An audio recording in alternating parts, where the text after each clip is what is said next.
Assalamualaikum warahmatullahi wabarakatuh. Halo semuanya, perkenalkan nama saya Sarifah ini, biasa dipanggil Ipah, BP 19.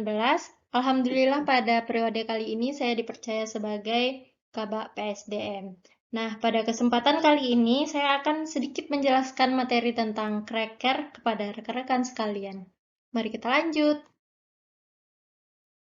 Di sini ada definisi dari cracking, di mana cracking adalah kegiatan membobol suatu sistem komputer dengan tujuan mengambil, sedangkan orang melakukan cracking disebut cracker. Nah, crack software adalah modifikasi perangkat lunak untuk menghapus atau menonaktifkan fitur yang dianggap tidak diinginkan oleh orang. Cracking software biasanya berhubungan dengan metode perlindungan terhadap manipulasi software, trial atau demo version, nomor seri hardware, tanggal pemeriksaan, CD check, atau perangkat lunak gangguan seperti layar NEC atau hardware. Cracker biasanya mencoba masuk ke dalam suatu sistem komputer tanpa izin. Individu ini biasanya berniat jahat atau buruk sebagai balikan dari hacker dan biasanya mencari keuntungan dalam memasuki suatu sistem. Nah, cracker atau alat crack software bagi sebagian besar antivirus biasanya dianggap virus ataupun trojan. Trojan horse biasanya dimanfaatkan untuk membuat sebuah backdoor yang nantinya mampu dimanfaatkan oleh penyerang untuk mampu masuk ke dalam sistem komputer sehingga memudahkan dalam melakukan penyerangan. Berikutnya yaitu ada metode dan teknik serangan kejahatan. Nah, di mana pada pasal 30 Undang-Undang ITE biasanya disebut unauthorized access to computer system and service, yaitu kejahatan yang dilakukan dengan memasuki atau menyusup ke dalam suatu sistem jaringan komputer secara tidak sah, tanpa izin, atau tanpa sepengetahuan pemilik resminya. Nah, cracking bisa terjadi jika ada suatu akses ke dalam sistem yang dituju atau dimasuki mengalami kerusakan, dan kerusakan tersebut bisa membuat sistem tidak berfungsi dan harus dilakukan pembenahan secara besar-besaran terhadap suatu sistem komputer yang telah rusak. Beberapa tahapan penyusupan dalam dunia cracker. Pertama yaitu ada footprinting. Footprinting yaitu kegiatan mencari data berupa menentukan ruang lingkup atau skop aktivitas atau serangan network, enumeratin atau menyeleksi jaringan, interogasi jaringan, mengintai jaringan. Yang kedua yaitu ada scanning. Nah, di mana kegiatan scanning dengan demikian dari segi jaringan sangat berisik dan mudah dikenali oleh sistem yang dijadikan sasaran, kecuali dengan menggunakan stealth scanning.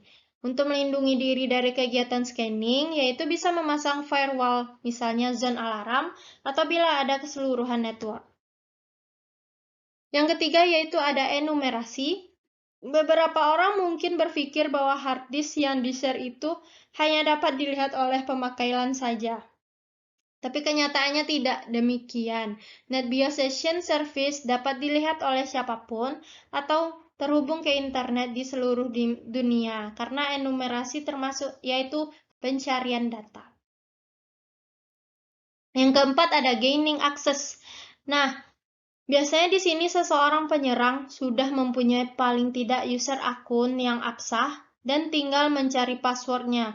Bila resource share-nya diproteksi dengan suatu password, maka password ini dapat ditebak karena banyak yang menggunakan password sederhana dalam melindungi komputernya. Yang kelima yaitu ada escalating privilege. Nah, teknik ini yang digunakan sudah tidak lagi dictionary attack atau brute force attack yang memakan waktu, melainkan mencuri password file yang tersimpan dalam sistem dan memanfaatkan kelemahan sistem.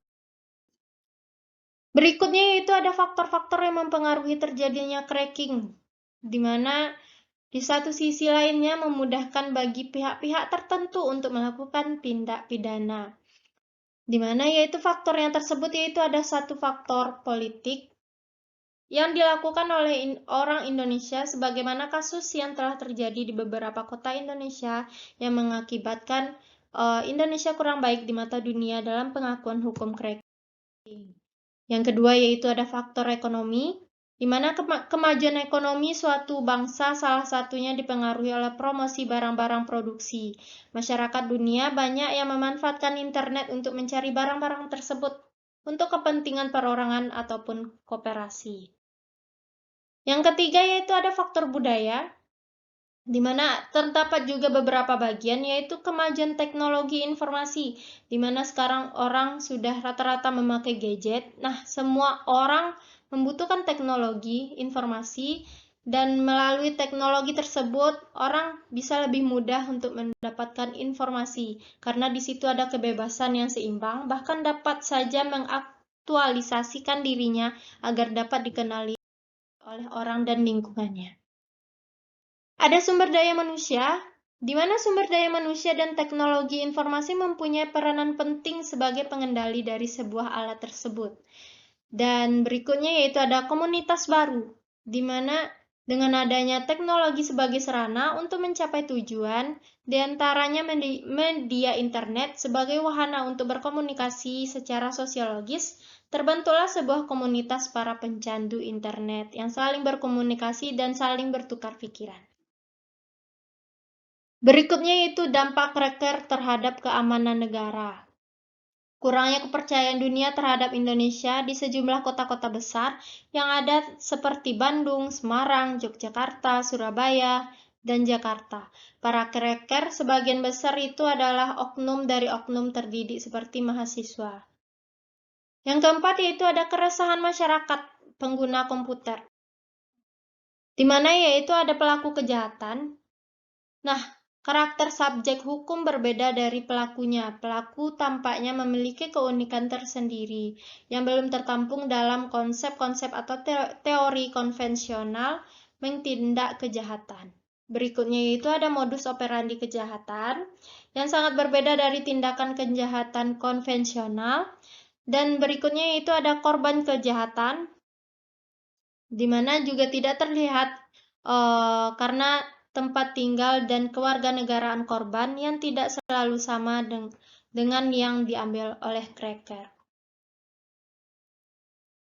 Selanjutnya itu ada reaksi sosial atas kejahatan. Misalnya reaksi massa terhadap perampok atau pencuri yang tertangkap berupa penghakiman massa.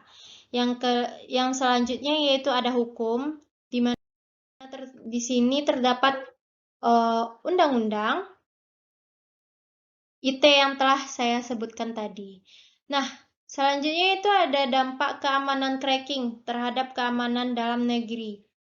Ketidaksiapan Indonesia dalam mengantisipasi perkembangan teknologi informasi dalam bentuk struktur maupun infrastruktur hukum bisa berakibat buruk dan tidak mungkin ancamannya adalah kerawanan sosial dan politik yang ditimbulkan oleh individu-individu yang berperilaku menyimpang.